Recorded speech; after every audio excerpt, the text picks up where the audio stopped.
The Russian Museum of Ethnography. Its history began in 1902 as an ethnographic department of the Russian Museum. By that time, the St. Petersburg palaces had collected amazingly beautiful works of applied art of different nations. Antiques were collected by both collectors and patrons of art.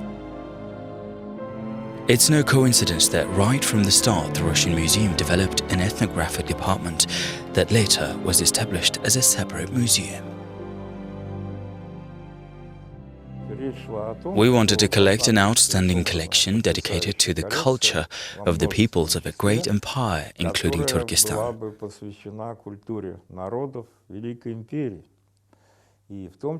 Some of the rarest items that by that time had already arrived in St. Petersburg were those from Turkestan, from what we now call the Central Asia, which is today comprised of independent countries.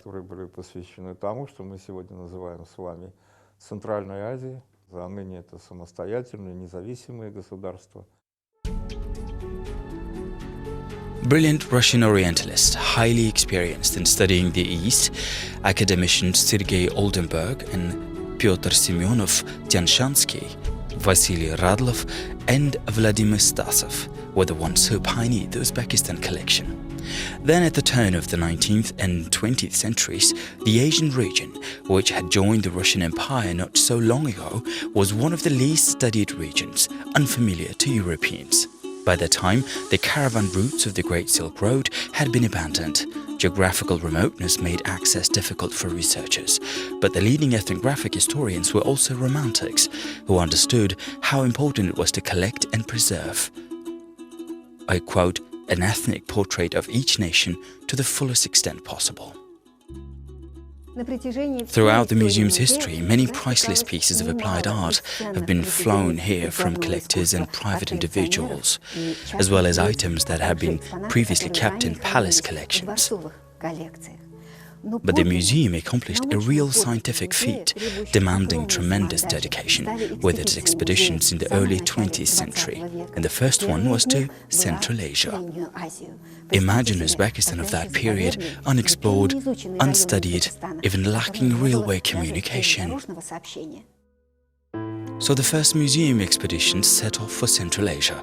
The reason this area was chosen was that the ancient Uzbekistan territory, from Samarkand to Bukhara, from Tashkent to the Fergana Valley, had an unparalleled look. From the most ancient times, great cities and architectural monuments, handicraft centers and the major caravan roads converged here. Museum staff expert Samuel Dudin, an artist, master of documentary photography and Central Asian applied art, was appointed to head the first expedition.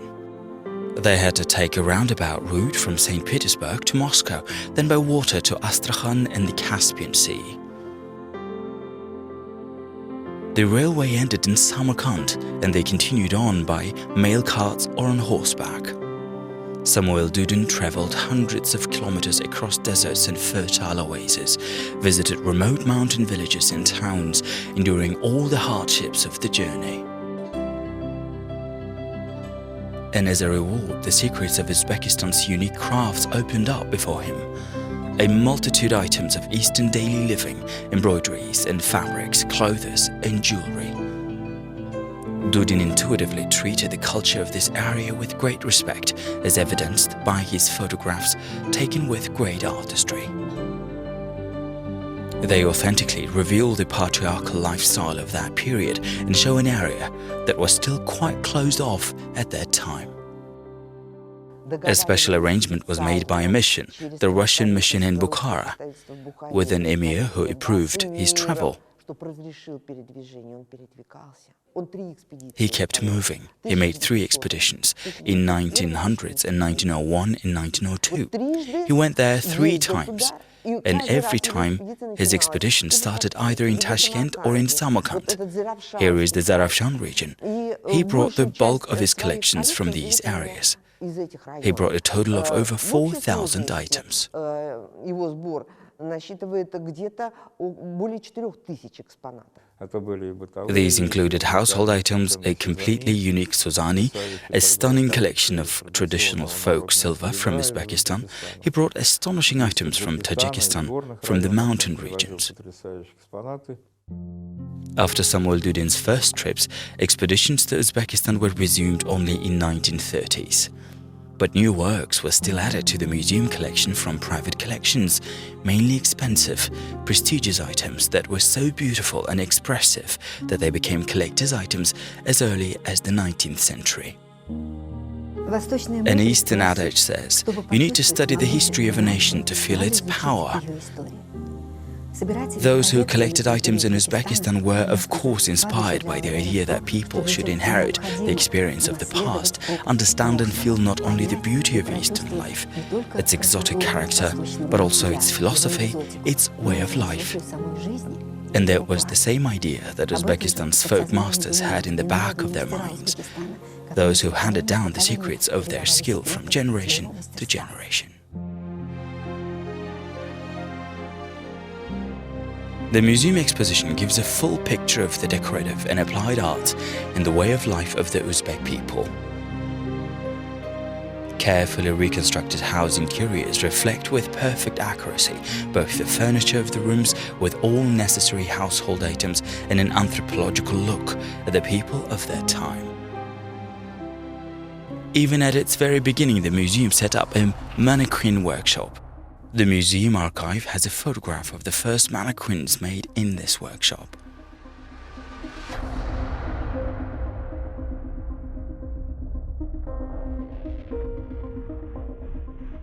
Interestingly, the furniture for the exposition, the cabinets and showcases, were ordered in Dresden from the famous German company August Gungeschäft & Sons, and they are still used in the museum's exhibit halls.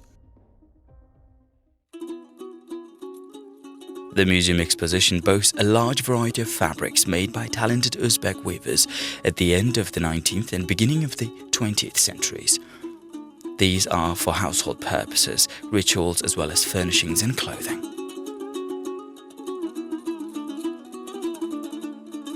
Uzbek fabrics woven in the ancient cities of Transoxiana were highly desirable from Byzantium to Egypt. Arabic manuscripts mention that silk weaving existed in the area as early as the 14th century CE.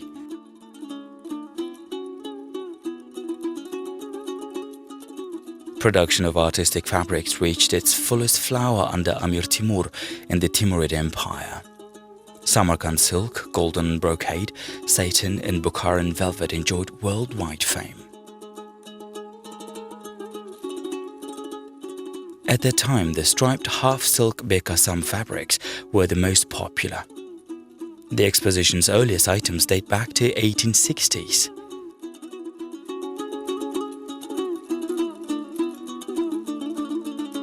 Samuel Dudin wrote in his expedition report, "These fabrics are mainly used to tailor those robes, astonishingly beautiful in their colors, pale and harmonious, that one admires in the cities of Bukhara." At that time, Europeans took a great interest in the clothes of dervishes.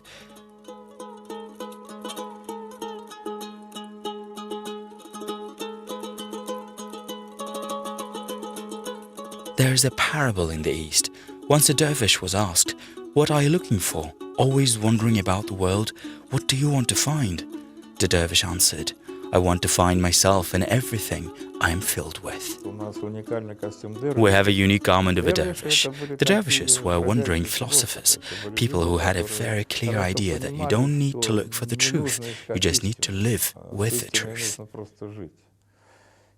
And the very lifestyle of a dervish reminds one of that famous formula, from the past through the present to the future.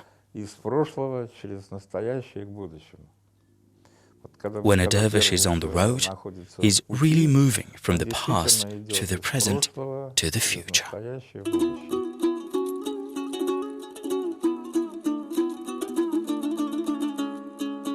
People rejoiced in the legends of how the fabric patterns were created. It is said that the Abr pattern, from the word Abr meaning cloud, was created by a weaver who watched the clouds passing by at sunset. These fabrics were so artistically expressive that they became collector's items at once. In Europe, they were called ikads. The adras, aber-like half silk, and the shoye silky fabrics were especially decorative. They were mainly used in clothes.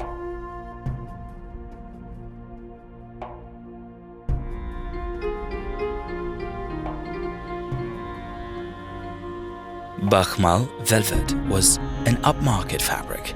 In the 19th century, it was only produced in Bukhara. This unique item is a velvet wedding curtain that separated the place where the bride sat. Rich, high-ranking nobles wore velvet clothes. Full velvet robes were decorated with gold embroidery. These are pretty much the same luxurious and exotic items of Uzbekistan's high applied art, which were previously kept in the St. Petersburg palaces. They were of both ethnographic and historical value. They are ambassadorial and personal gifts that were given by Bukharan emirs to the Russian emperors and their family members. The emir's most significant gifts were gold-embroidered robes that, according by Muslim traditions, were given to pay tribute and homage.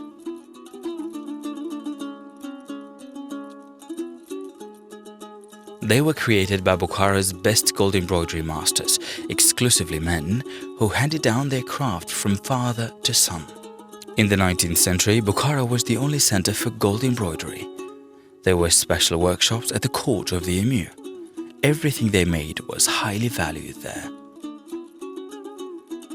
Gold embroidery competed with the famous royal fabrics of the Middle East by its refined patterns and craftsmanship.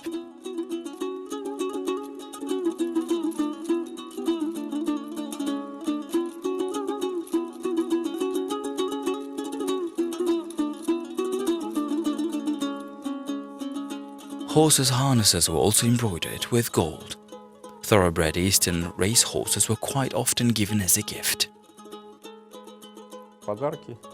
The gift that the Emir of Bukhara, Khiva Khan, gave to Alexander III and Nikolai II are absolutely unique. This is a collection of gift weapons, a harness for horses, completely unparalleled items. So I think this collection is really world-class. Uzbek collections provided not just rich material to be exhibited, but also data for specific study. This shows the filming of famous Uzbek embroidery for one of the albums for Treasures of Uzbekistan's Cultural Heritage in the world's museums. It's no coincidence that we are now preparing a joint project.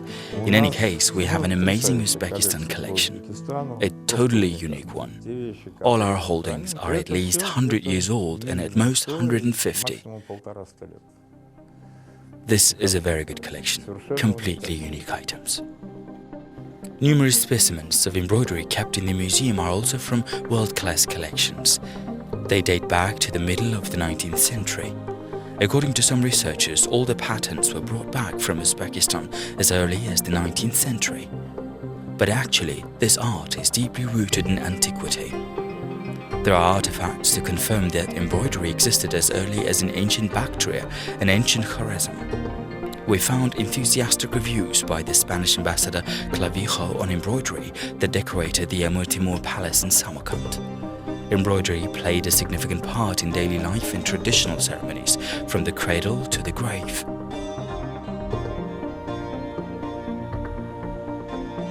It was a substantial part of the decoration of home interiors.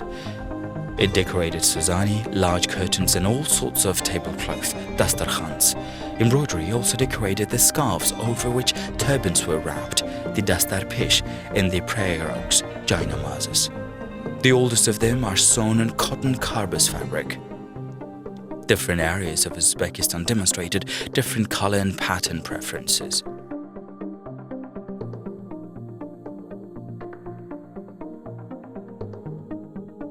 Carpets were some of the most popular furnishings of Eastern interiors.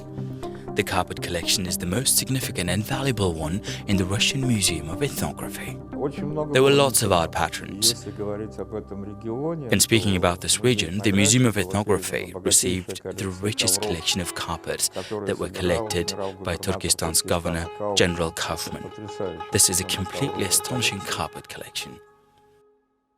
But most Uzbek carpets were purchased for the museum by Samuel Dudin during his trips to Uzbekistan in the early 20th century. Carpet making was one of the Uzbek nation's ancient crafts. It was practiced before our era in Khwarezm and during the Middle Ages in the Kashkadarya region, Bukhara and Samarkand. The experts assert that technically archaic long-piled carpets, julkhirsi, meaning bearskin in Iranian, are of special interest. We admire so much these long-piled Uzbek archaic carpets, the julkhirsi, which were woven on looms and then sewn together.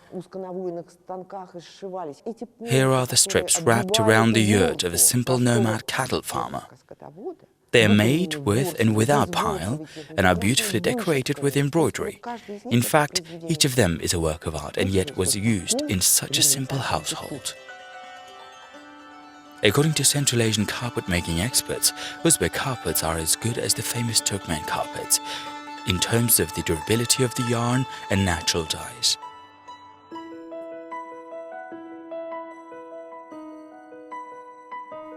A special storeroom at the museum keeps golden and silver jewelry of the 19th century.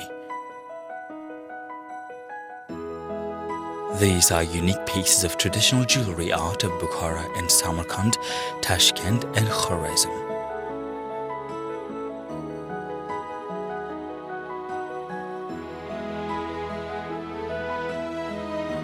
In the early 20th century, it was scarcely being produced anymore. They were quickly bought up by collectors and later ended up in museum collections.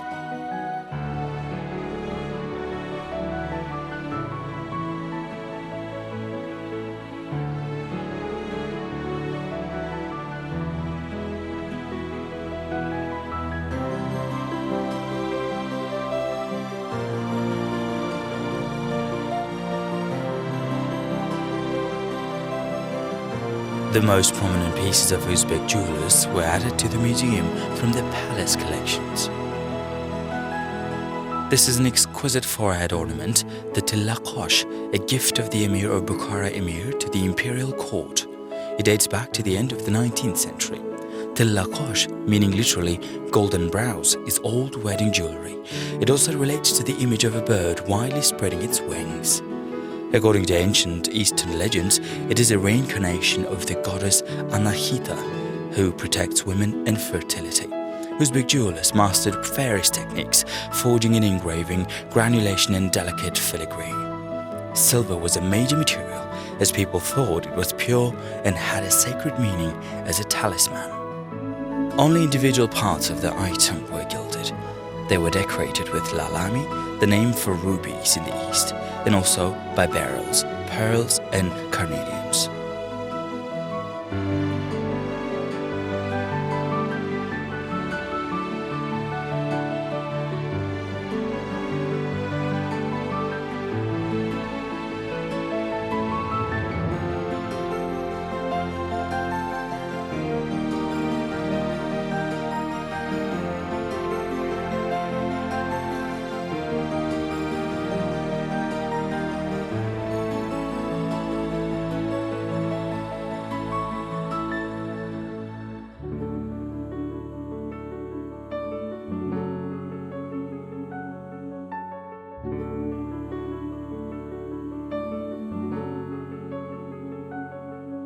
Among the ornaments of the nobleman's costume were popular rings and the Egret Sultan, a pin to affix the turban.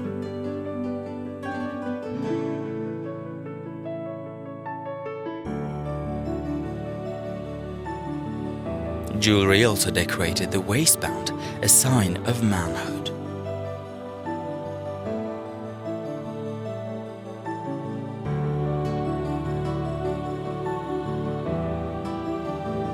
An integral part of the waistband was a knife in a sheath or a ceremonial sabre, depending on the social status of the men.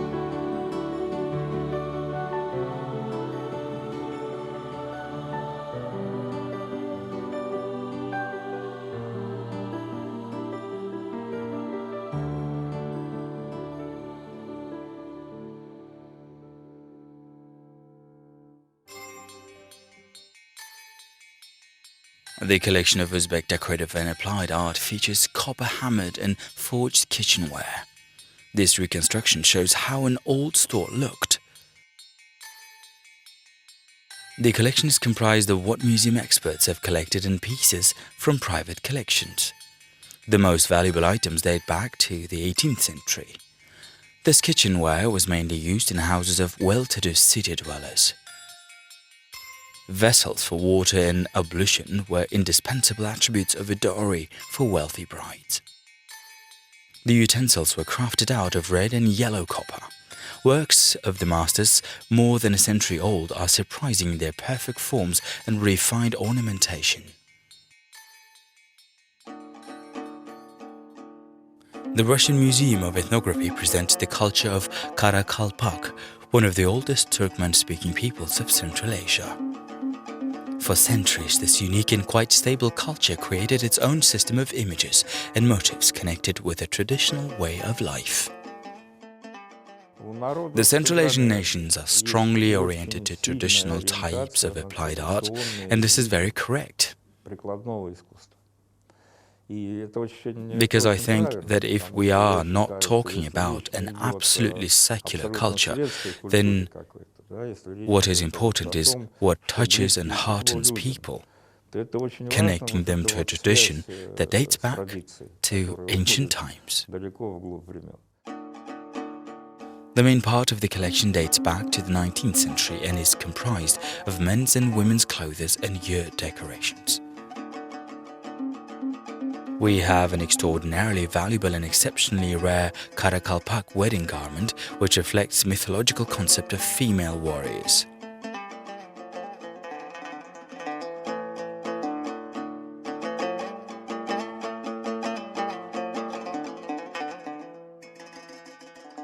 The haikal, a solid and simple silver breast ornament with a carnelian and pendants.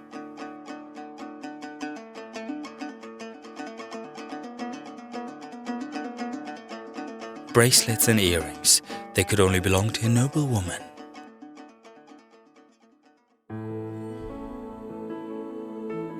Today, the Russian Museum of Ethnography features a collection of over 20,000 pieces of Uzbekistan applied art, each revealing a bright, distinctive culture that appeals to us with its unique and mysterious symbols. A culture that has always excited people's imagination. And each of these items was once part of the life and destiny of particular people.